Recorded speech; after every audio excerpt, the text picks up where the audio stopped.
ครับช่วงเดือนสิงหานี่ก็ยังมีฝนอยู่เนาะแต่ก็ยังฝนยังน้อยอยู่ครับเมื่อเทียบกับปีที่แล้วนะตอนนี้ก็จากตั้งแต่เดือนมกราเป็นต้นมาก็ได้1,400สำหรับฝนนครพนมคาดว่าสูงสุดก็ประมาณ2,000เศษนะ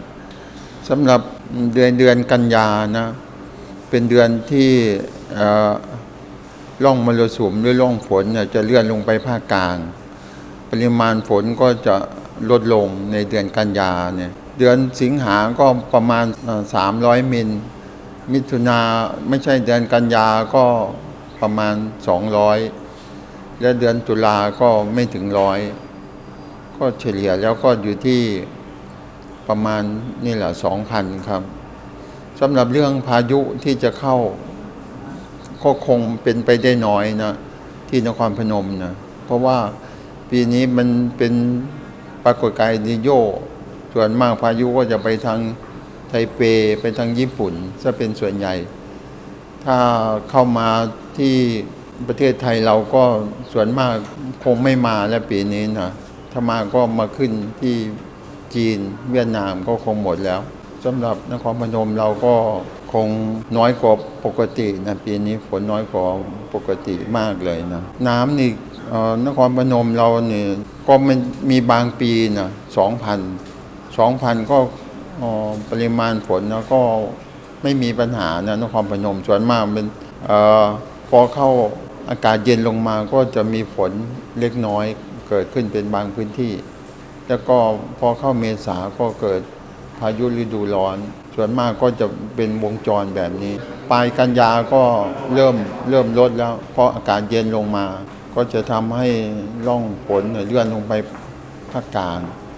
อากาศเย็นก็จะเริ่มเข้ามาแล้วก็จะมีฝนบ้างเกิดจากอากาศเย็นกับร้อนมาเจอกันก็จะมีฝนตอนนี้ยังเลื่อนขึ้นไปเมืองจีนแล้วก็ลงมาในเดือนกันยาเนี่ยพอปลายเดือนปุ๊บร่องก็จะเลื่อนลงไปที่ภาคกลางเพราะว่าอากาศเย็นเริ่มแผ่ลงมาเรื่อยๆก็ทำให้ฝนลดลงครับพอต้นกันยาก็จะมีบ้างอยู่แต่ไม่เยอะก็ประมาณอยู่ในเกณฑ์200 กว่ามิลลิเมตรก็คือให้เก็บน้ำเก็บอะไรไว้หรือถ้าใครมีทุนทรัพย์อะไรก็ควรจะขุดเก็บกักน้ำไว้อย่างนี้นะถ้าใครมีใกล้ๆก็จะไปใช้น้ำอย่างฟุ่มเฟือยควรจะมาระวังเพราะว่าปีนี้เป็นปรากฏการณ์เอลนีโญคือเกี่ยวกับอุณหภูมิน้ำทะเลทำให้พายุไม่มาไปทางมันเอลนีโญอยู่ที่ประเทศญี่ปุ่นนะพายุก็เลยไปทางไต้หวันไปทางจีนไปทางไทเปซะมากกว่าก็ไม่เยอะครับเพราะว่าเกิดจาก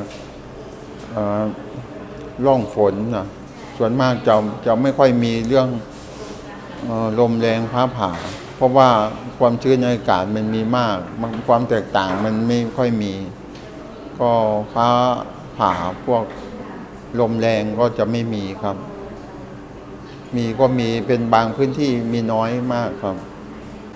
อ๋อครับมันเกิดได้อยู่แล้วพวกเมฆแบบพายุฝนฟ้าคะนองเนี่ยมันเป็นเมฆก้อนนะที่อยู่ใกล้อย่างเช่นพวกสื่อสายล่อฟ้าหรืออะไรอย่างนี้นะพวกไม่ว่าจะเป็นพวกโทรศัพท์แหวนนาฬิกาอะไรอย่างนี้ก็เป็นสื่อตัวนำได้หมดครับส่วนมากมันก็จะมีน้อยครับเพราะเมฆตัวนี้นะเกิดจากที่อากาศร้อนฝนแบบทิ้งช่วงเป็นวัน2 วันพอเกิดขึ้นมามันก็ความแตกต่าง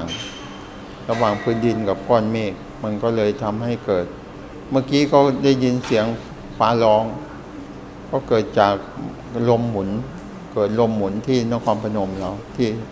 บริเวณอำเภอเมืองก็ทำให้คือการเกิดลมหมุนเนี่ยทำให้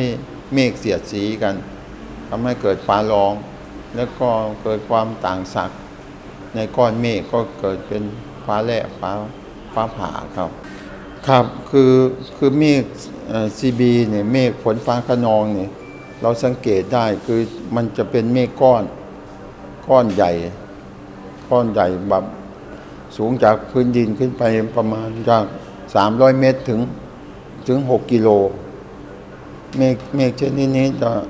มีลมในก้อนเมฆเนี่ย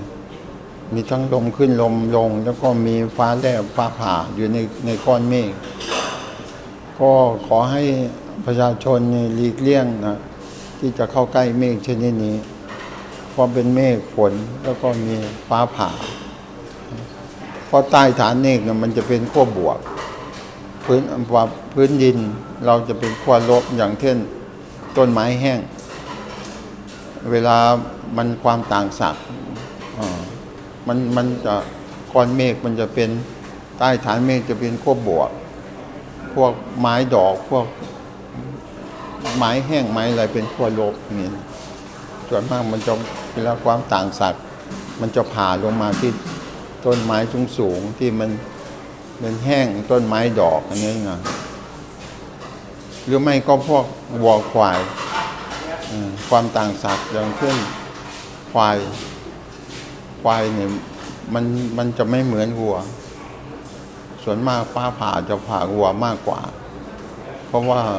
เหมือนคนเราเนี่ยถ้าแห้งบ้างเปียกบ้างผมแห้งบ้างเปียกบ้างก็เป็นสื่อตัวนำทำให้ฟ้าผ่าได้ครับ